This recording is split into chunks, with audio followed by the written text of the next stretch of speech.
Hello folks, welcome to the channel. If you wish to learn how to resolve error code 0xc0000001, then let's look at the following options.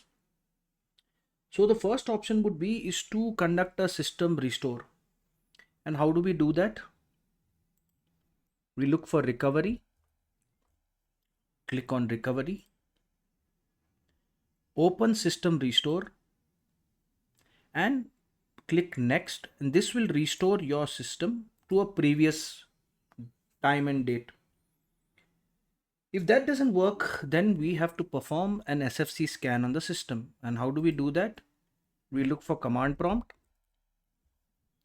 right click, run as administrator, yes, and enter the command SFC space slash scan now, SCANNOW, and press enter.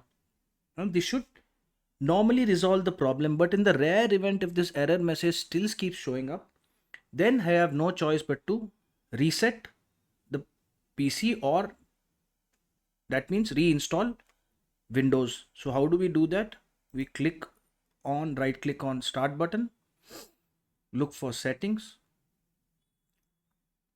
click on system, look for recovery, click on reset PC and click on remove everything. Now before you click on this, please back up your personal files and your personal data, because once you click on remove everything, it will reset your window to brand new. There will be no data stored on your computer except for a fresh copy or version of Windows. So we click on this,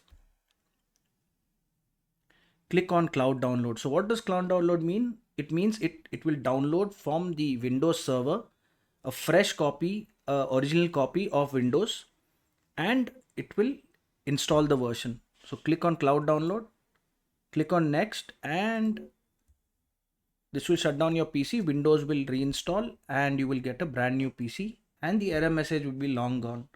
If this video helped you, then please subscribe to our channel. Enjoy the day.